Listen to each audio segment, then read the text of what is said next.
Welcome again to this special cup tie edition of the Big Match. Today we bring you 3 of yesterday's third round ties, all between First Division clubs. The main match is Spurs against Stoke City, and we're going to support that one with Leicester City against Sheffield United and the mighty battle between Derby County and Everton. 3 ties that'll provide the real flavour of the FA Cup. And first we go to White Hart Lane.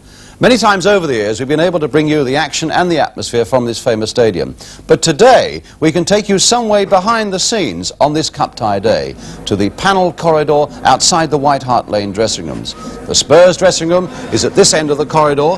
Meanwhile, Stoke City are preparing at the far end. There's Ian Moores just returning from the boat room where he's been adjusting his studs. It's a scene of calm order, of tranquility almost, although outside, just a few yards away, the crowd are getting themselves into the mood for a third round cup tie. And as we go back inside to that panelled corridor, Stoke City are just about ready to leave their dressing room, led by skipper Jimmy Greenoff.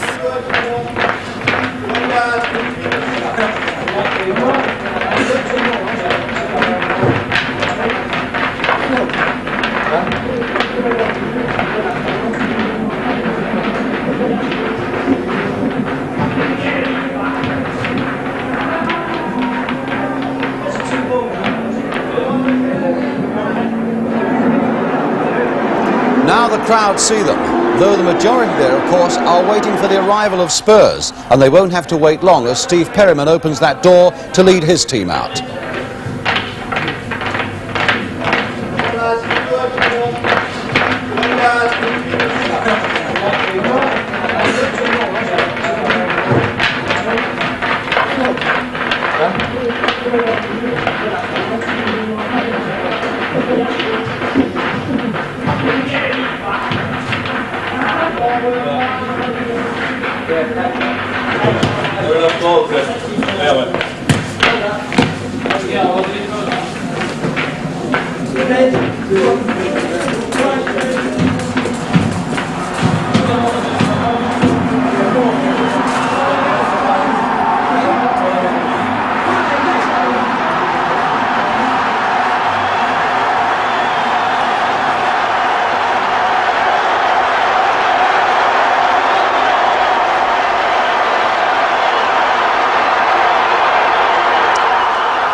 So this then is the setting for the FA Cup third round tie between Tottenham Hotspur and Stoke City. But now let's take a check on the 2 teams. For Spurs, there's a return after injury of Ralph Coates. He's missed 4 games. He's still suffering from a bad cold. Chris Jones is the sub.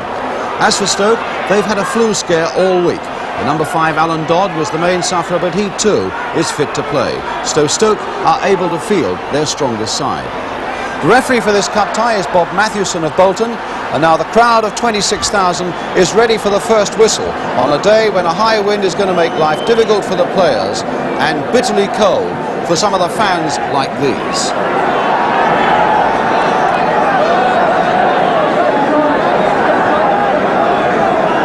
So Stoke City kick off, attacking the goal to our left. Red and white stripes, Spurs in white. A cup tie of considerable importance to both sides.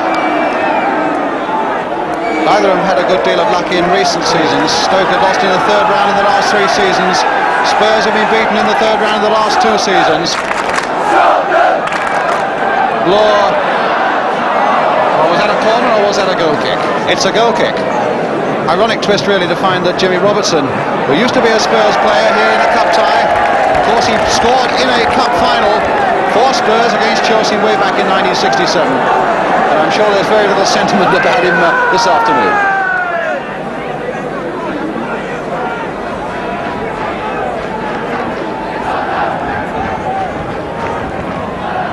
Robertson not touching the ball. Here's Moores. Definitely a premium in keeping the ball on the ground this afternoon. Moores with a long shot, and that very nearly caught Jennings out. Well struck shot there by Ian Moores, and Jennings needing to dive quickly to save it.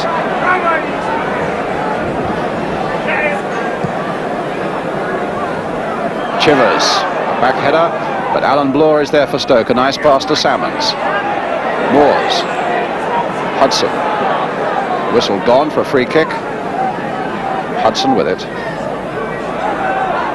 Coates, Perryman, Mahoney, Salmons. Now Hudson. Hudson again, a little lucky there, taking a 1-2, and it's come through for Hudson, but the whistle had gone.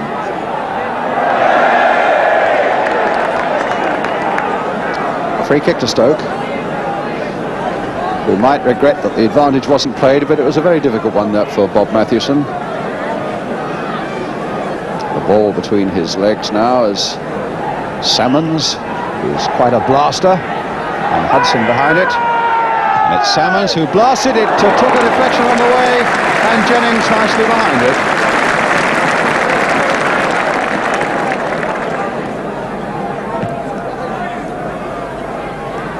Pratt's backward header. Chivers a touch on for Neighbour.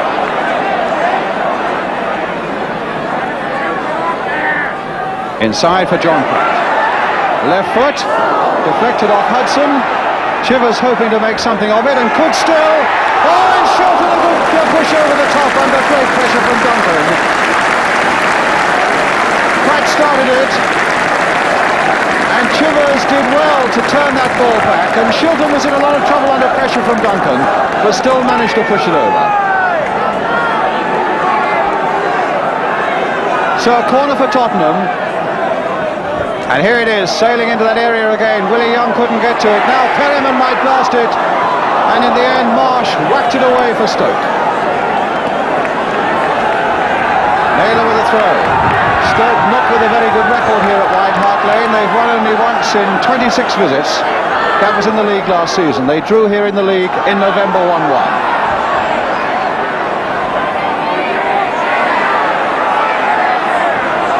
Pejic now for Stoke. And Tottenham with a throw.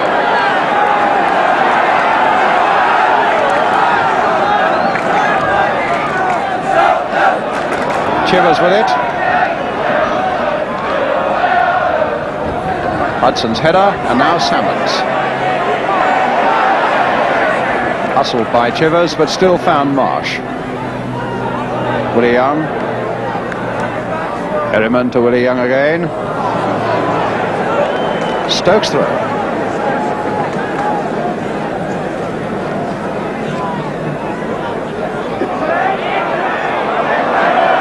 Young beating Moores. Here's McAllister. Now Pratt. Got a second go. This time finds Chivers. Perryman.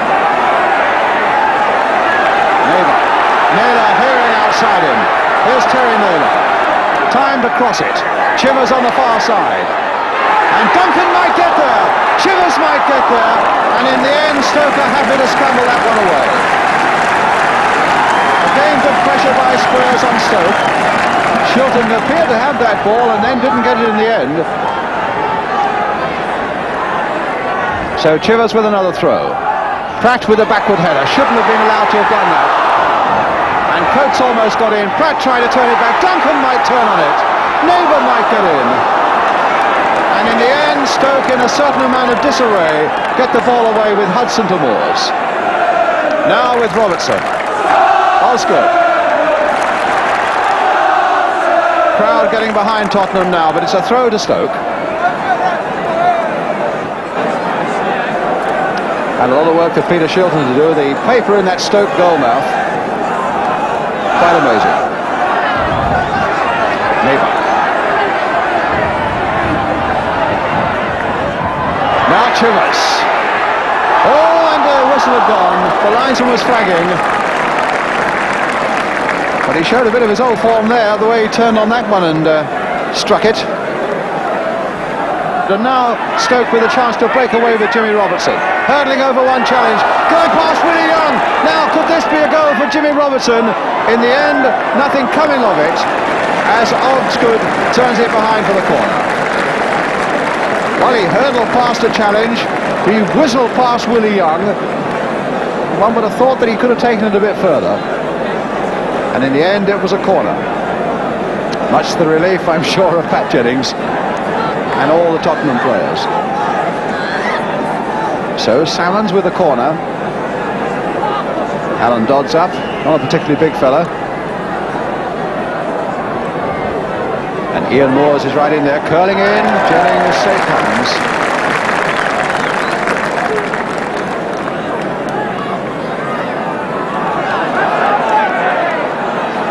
Naylor.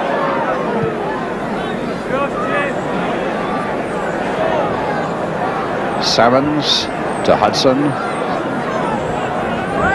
Robertson. Greenoff. Robertson, the high one. Ian Moores is there in a good position too. Salmon's trying to turn it and it's just over. The long cross, beautifully nodded down for Stoke by Ian Moores. A difficult job really for Salmons, hitting it on the turn, but he wasn't far out.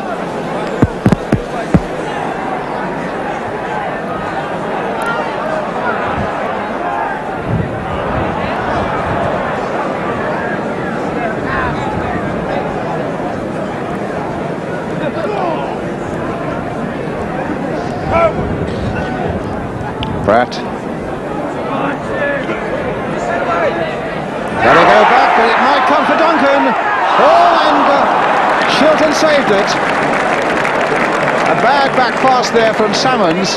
Very nearly allowed Duncan to go in. An attacker back, really making trouble for his own defenders again.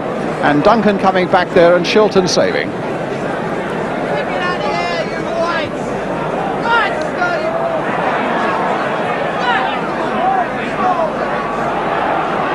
Robertson, Pejic,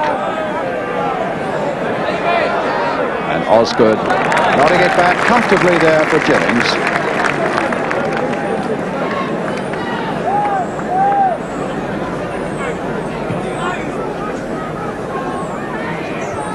Well headed by Bloor, straight to Naylor. But stopped by Pejic. In goes Naylor. Hudson. Oh, and that might come for Chivers. But Hudson will get it back. With the help of Salmons. Misunderstanding between Young and Naylor.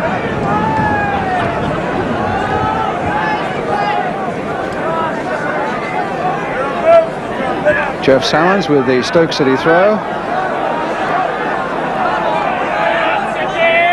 And he's found Greenoff. Moores. And a shot! To be turned round by Jennings. Spurs have had the better of it, but Stoke have looked quite interesting in one or two breaks, and that was another of them. Good play again by Ian Moores. Shot well, a good left foot, and a good turnaround by Jennings. So a corner for Stoke.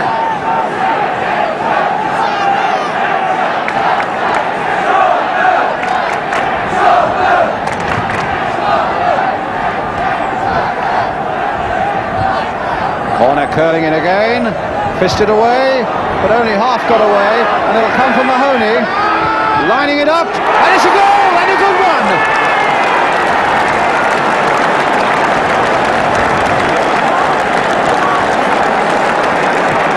Well, that really has set Spurs back on their haunches. The corner, as it came floating in, was never successfully cleared, only a half punch by Jennings. And then it eventually came out to Mahoney, helped with the wind behind him. A tremendous drive into the roof of the Tottenham net. Spurs 0, Stoke City 1. John Mahoney the scorer. And that, believe it or not, is his first goal of the season. And such an important one as well for Stoke City.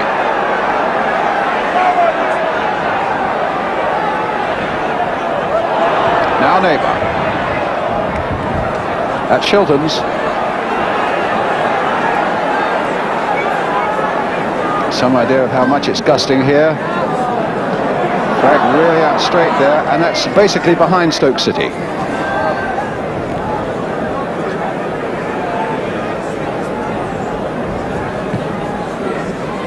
Massive kick by Jennings, even against the wind. And headed away only as far as Neighbour. Onto that left foot. And that's where he likes to get them. And a good save. Well, Neighbour can be devastating on that left foot, and the gap was there and he hit it well, and Shilton parried it even better. Hudson, Pejic. Pratt, in for Brrian. Now is this a chance for Spurs to break right on the interval? Duncan now to Chivers. Again the feet were high, but it didn't matter because the whistle had gone. So a very good first half for Stoke City. They took quite a battering early on when Peter Shilton brought off a couple of saves. But then John Mahoney hit a blistering drive into the roof of the Spurs net to put the visitors into the lead at half-time. So half-time score then. At White Hart Lane is Tottenham 0, Stoke City 1. We'll be right back with the second half.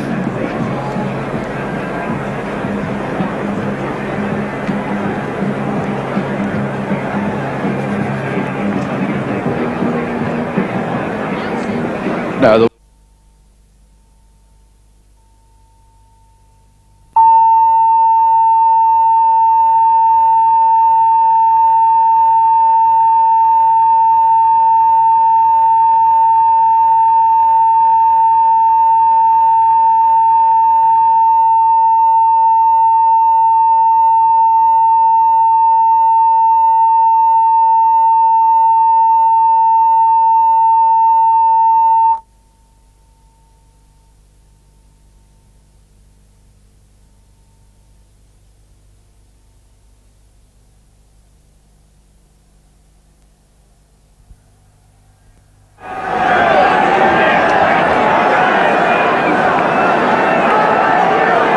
Spurs get the second half away. They've not won in their last 5 games, and they're this goal down now. It must become a fairly familiar feeling for them.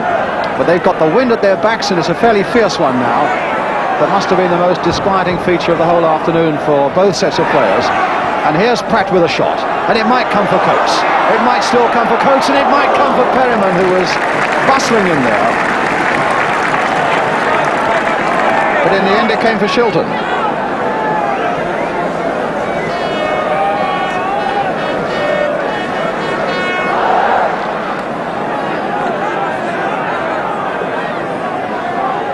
Marsh. Moores trying to chest it down for Green off, but instead it came to Perriman. Claims he was brought down by Hudson, but the referee said I saw nothing. And Pratt finding Neighbour. A screaming shot and a beautiful save. Lovely piece of football there as Neighbour went on his way. Hit a beautiful shot and a fine save there from Peter Shilton. Chillers has not misjudged that one.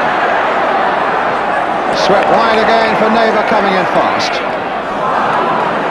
But Bloor getting it away again for Moores. Willie Young putting that one in. Can Duncan do something here? Dodd was there. And Spurs will get a corner. And someone in the crowd will probably get a headache with the way that was whacked into touch by Mike Pridgeck.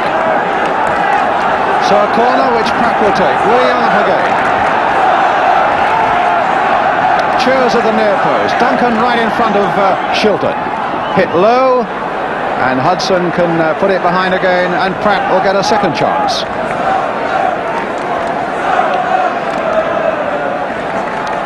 Bob Mathewson taking an interesting position there behind the goal. And Willie Young right in there with a header. Duncan!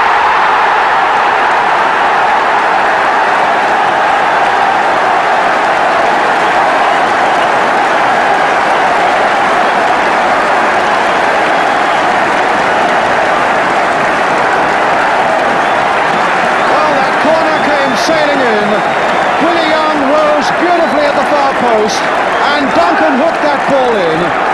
12 goals he scored now in the last 10 games.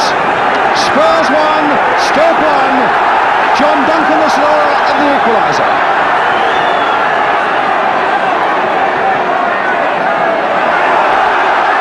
That's 6 minutes of the second half gone, and a free kick for Tottenham.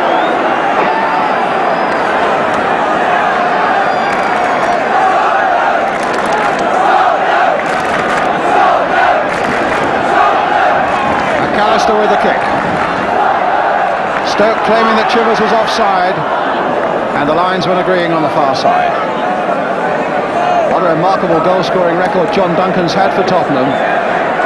He really has lifted them away from the gloom of the start of this season. He got 2 last week at Coventry, and that's a very important goal he scored this afternoon now to make it 1-1. Pratt, an equaliser that Spurs deserve.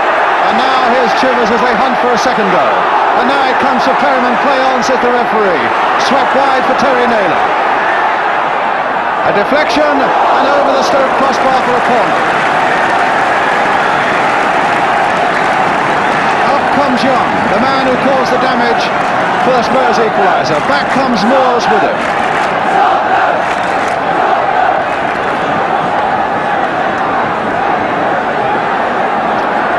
Shilton and Dodd are the Stoke players there. Duncan, the man who has menaced Stoke in this early part of the second half, number 10 for Tottenham. But it'll come towards Willie Young again, and Shilton had to turn that over too, and it's another corner. Well, the big Scot nearly got in there again with that header, and Shilton was under tremendous pressure to turn that over. So another corner.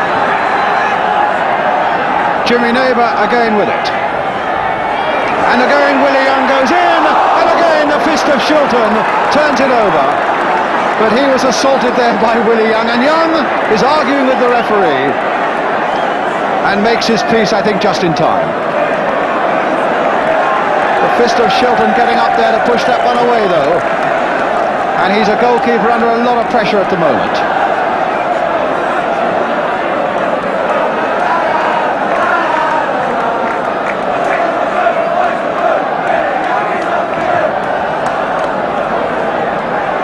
Naylor.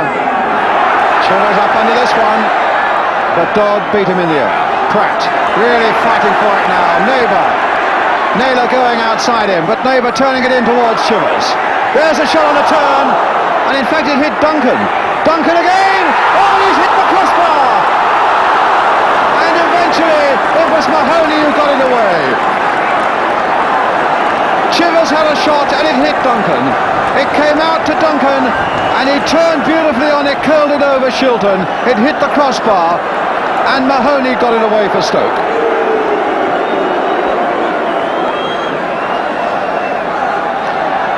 Well, a really brilliant start to the second half, and I think a corner's been given. The referee having a word with Alan Hudson about something.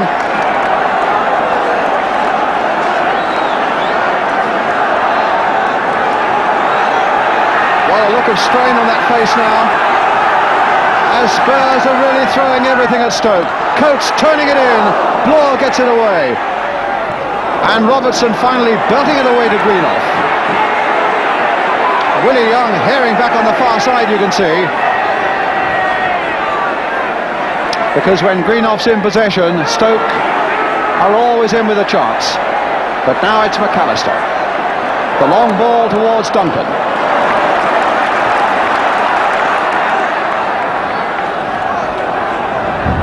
Pratt played for Naylor, took it well. There's the crossing again towards Martin Chivers, but Dodd is there and he might still come.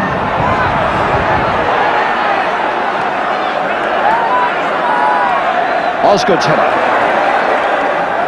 Linesman flagging on the far side, offside against Tottenham, and a free kick to Stoke.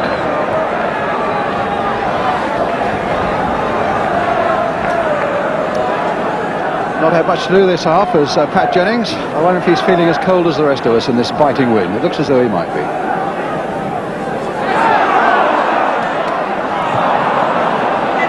Well, the pass didn't match his good intentions, and McAllister colliding with a Stoke player as well. But here's Robertson now. And Robertson could have the beating of Willie Young here. This could be dangerous for Tottenham as Greenoff goes roaring in there, and in the end it's Naylor who got it away.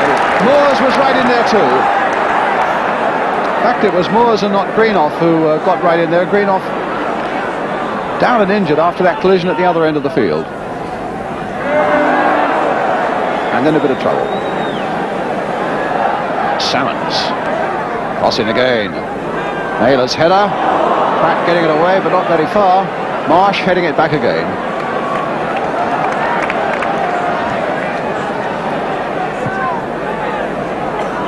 Greenoff. Well, that fell for Coates, and Duncan is onside.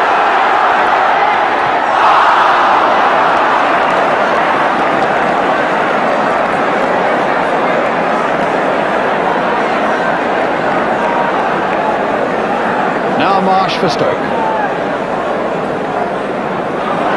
Coates.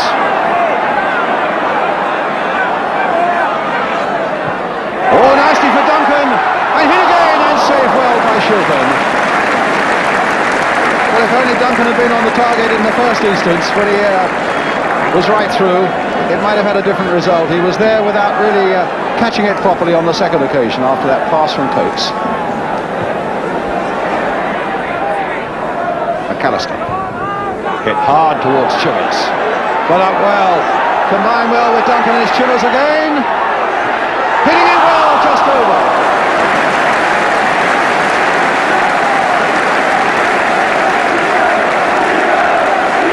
Well, he looked for all the world as though he was going to get that in lethal fashion on his right foot.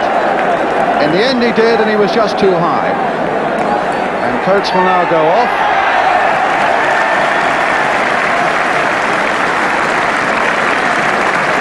And Chris Jones, the young Channel Islander with 6 goals to his credit, will come on.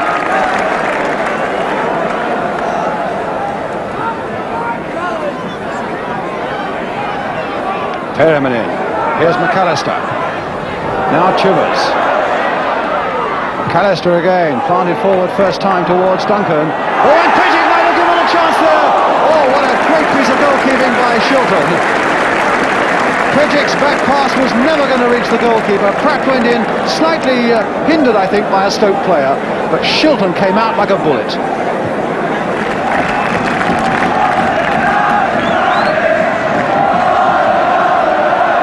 Young. Well, it was a bad time to slip.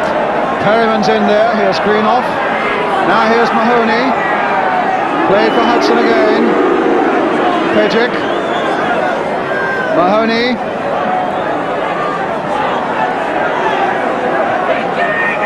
Salmons.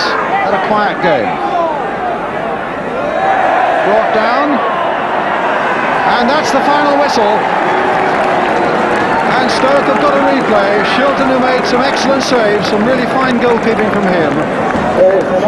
With John Duncan having scored the equaliser for Tottenham 5 minutes into the second half, after John Mahoney, the number 4, had put Stoke into the lead on the half hour. A game that was spoiled to a certain extent by the high wind, but a good deal of excitement in it for all that. Full-time scoreline in this third round cup tie, which means a replay at Stoke on Wednesday. Spurs 1, Stoke 1. Stoke no doubt more pleased by that result than Spurs. But let's get an instant reaction from the Spurs goal scorer, John Duncan, and manager Terry Neal, as they made their way back to the dressing rooms. Can I just have your immediate reaction to the game? Well, I thought we almost pressurised them into getting the winner near the end. But we're by no means finished yet. I'm sure we'll do well on Wednesday. I think it's Wednesday the replay. Tell us a bit about your goal. Well, I saw Willie Young was winning the header, and I just followed it over and followed it around and managed to get a good connection. And it went in. When you were in our studios yesterday watching Stoke play, I heard you say that you're a lucky man, but in fact you're a bit unlucky with the effort that hit the bar. Yeah, but I don't complain. You get your share. I'm happy to get one.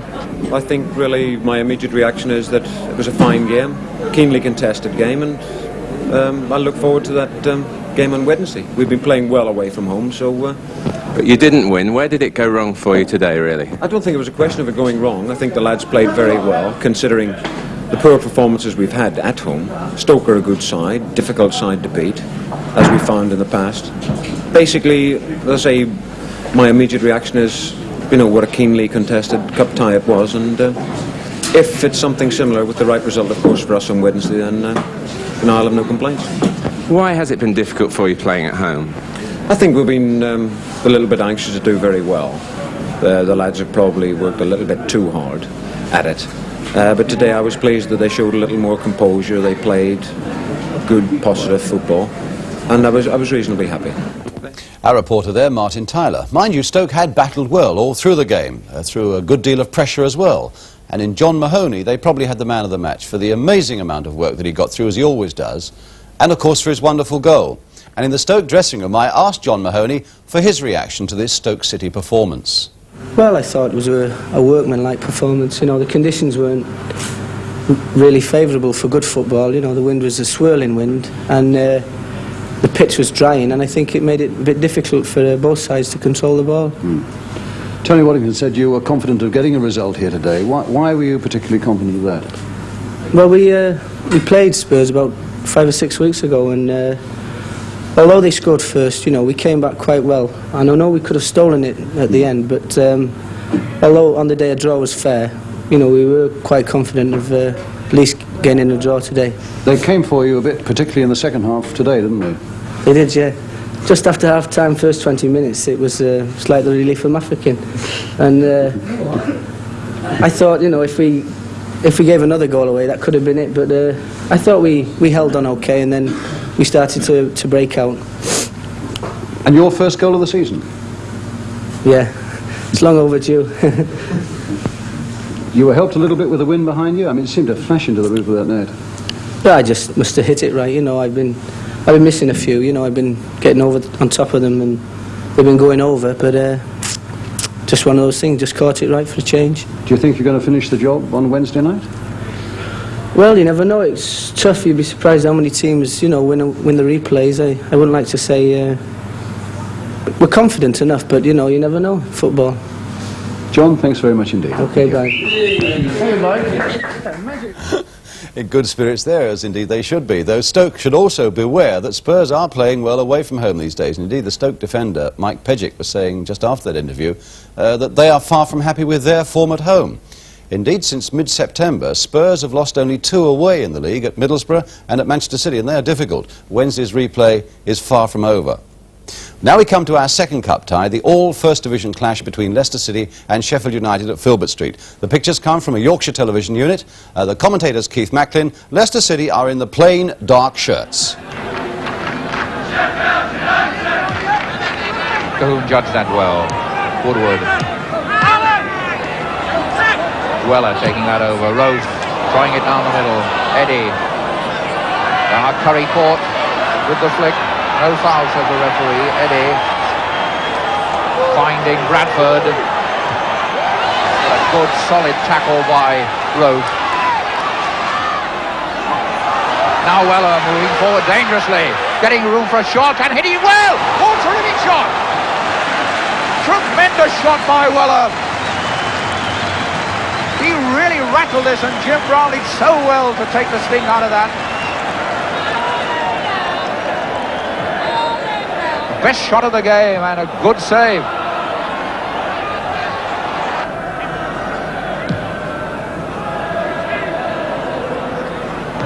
Lockley forces, that knocked him over. Lockley again. Ludlam, Bradford, Ludlam again. Weller, what a good player this man is. Beautiful stuff. Whitworth. And back to Weller.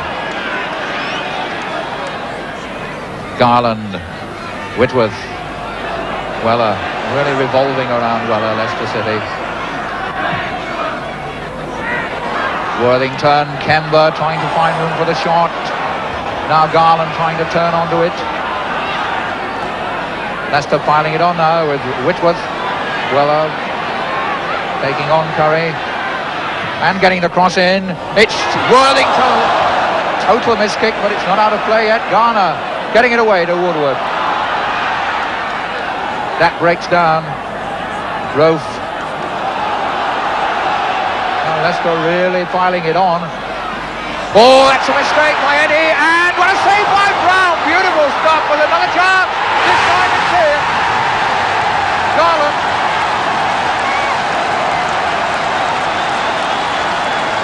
Eddie's was the first mistake. Here we see it. Great save by Brown, but it wasn't cleared, and it's Garland who applied the coup de grace. Worthington and Franks in contention. Franks won it. Coming through to Curry. Doing extremely well under tremendous pressure from Kemba on Weller to win that. And up to support the attack. Curry. Woodward for the cross. Curling in. Johnston over. Good effort by Johnston. Got in the right position, got his head to the ball, but put it over. It was Woodward's cross, and it's Johnston who gets underneath it.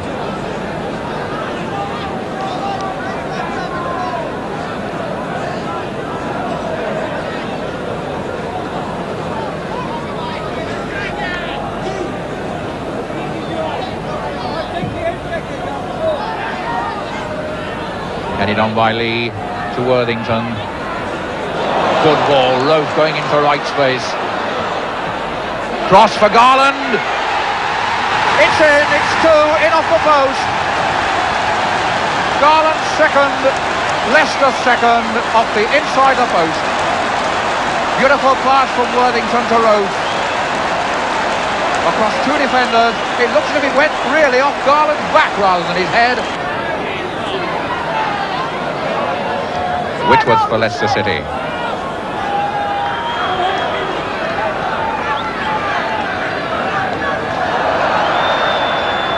Jim Brown, Sheffield United needing to lift themselves again.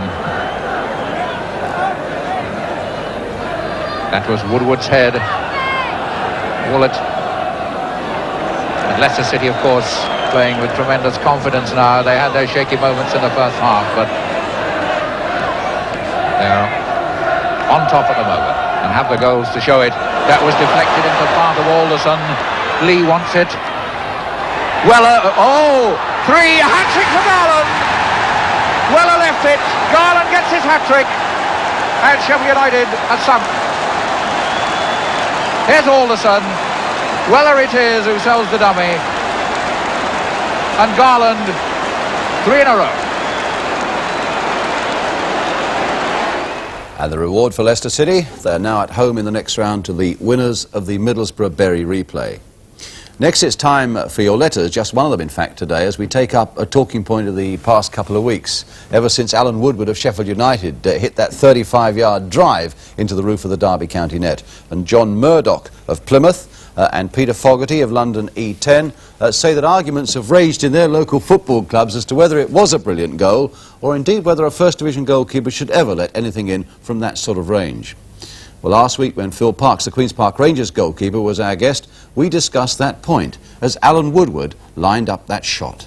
So this is the Alan Woodward goal, and you see we'll freeze it at the moment of impact, and it must be all of 35 to 40 yards out. You can just see the corner of the penalty area, that's 18 yards.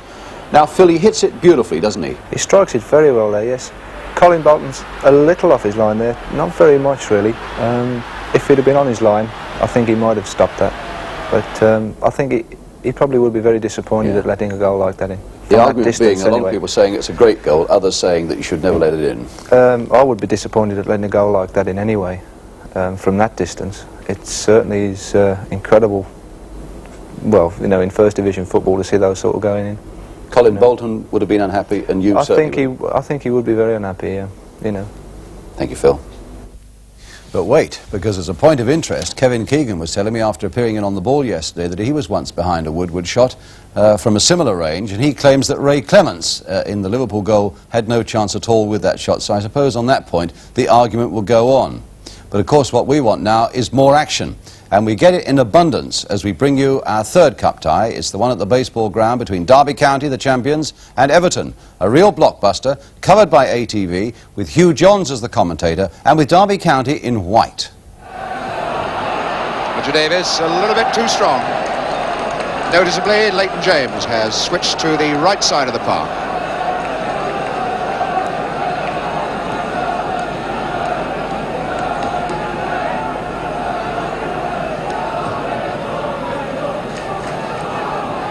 Peter Daniel just got a touch. Rioch up in the air, that's Hamilton. First hurriedly away. Bernard on, Newton in firmly there.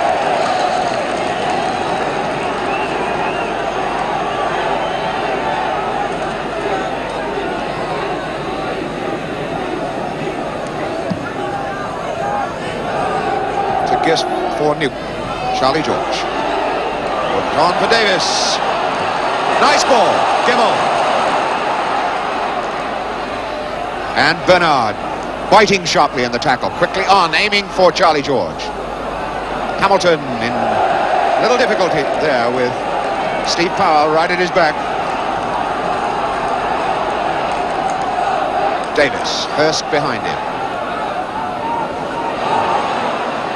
And Davis to hit it.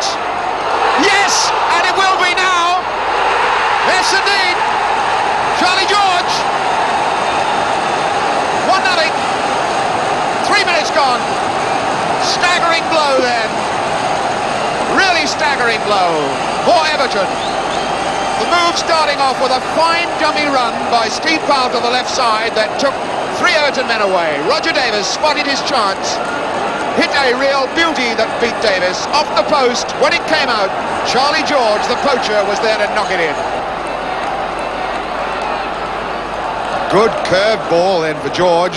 On for James. Tackle by Darricott.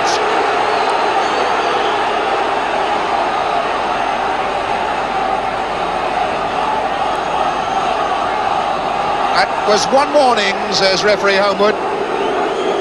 Don't do that again. Free kick then. Newton takes it.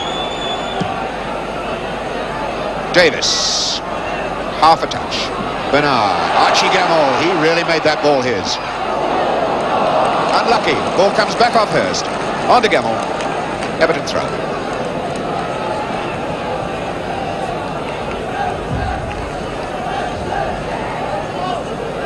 Darricott down for Hurst. And that's taken away from Todd by Latchford. Neatly done for Pearson. Yes! Oh, that was so unlucky.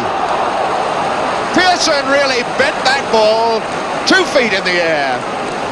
Beat the dive of Bolton and hit the post. That was darned unlucky. Header, Charlie George. Davis. George taking over. Now Rioch. Nice little bit of acceleration then. Being chased by Jones. Still going. Did very well indeed. Just a little bit more air under that cross ball would have found Charlie George, but it was a fine run by Rioch. Pearson down for Latchford. Powell. Visiting Everton fans, and there are plenty of them here, didn't like that pass back from Steve Powell, number 7.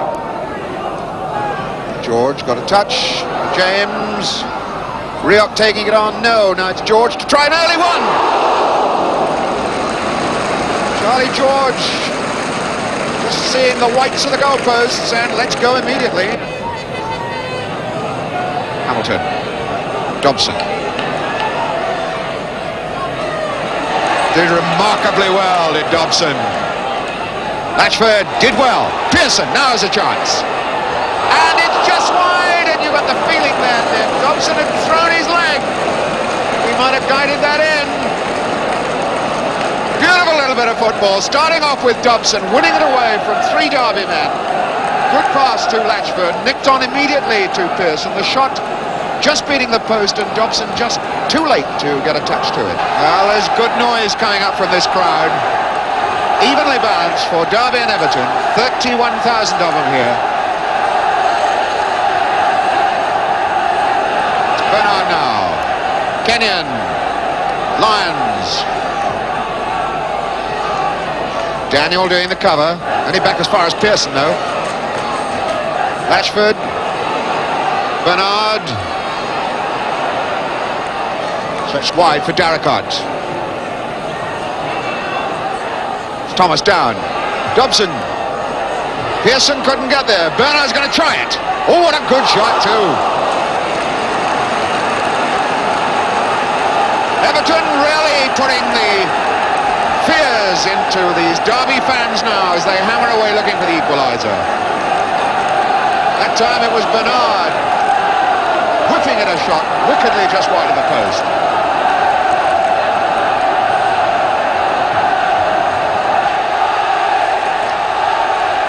That was Lyons. Chased now for Latchford as Todd gets there. Latchford still there. No foul. Jones, it was a bad ball played to him. It had to be early. Knocked out for a throw-in by Thomas.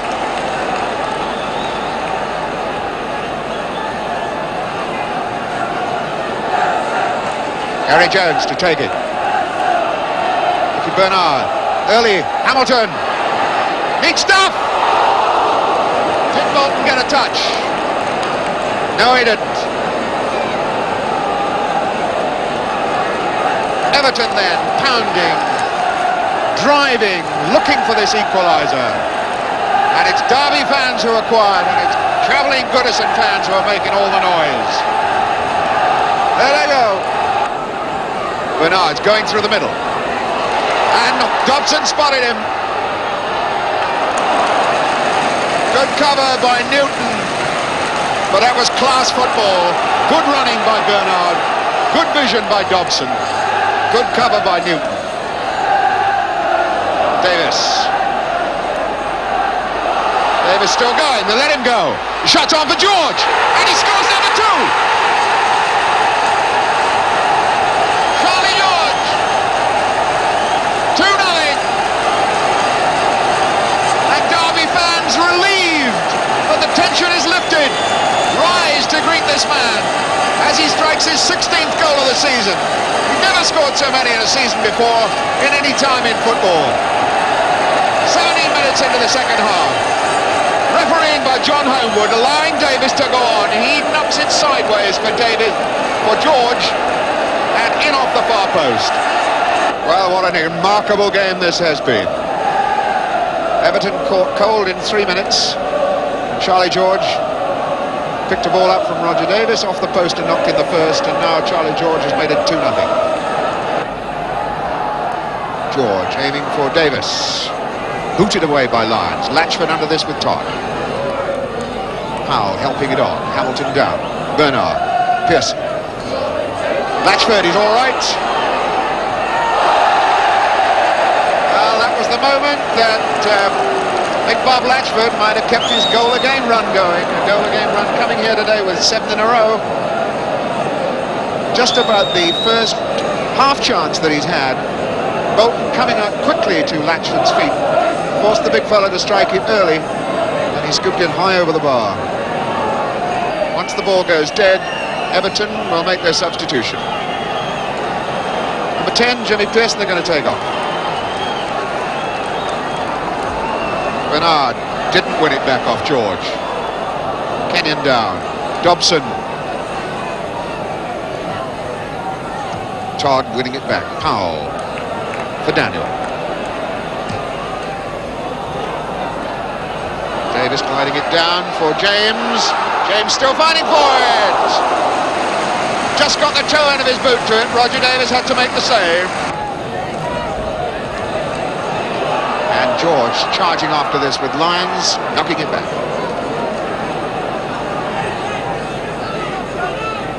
Dobson gets it on well. Latchford, Dobson. Interception by Todd. Gemmell.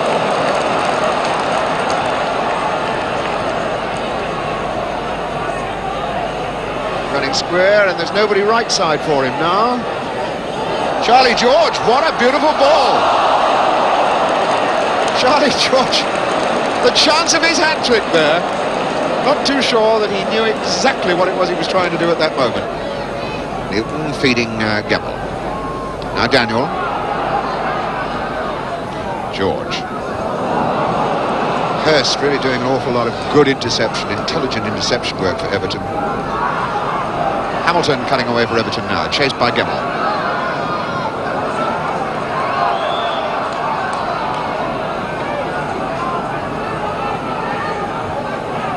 Tackle by Gemmell, giving a free kick, I think. Number 4, Hurst going over there. And they wave big Roger Kenyon to go forward.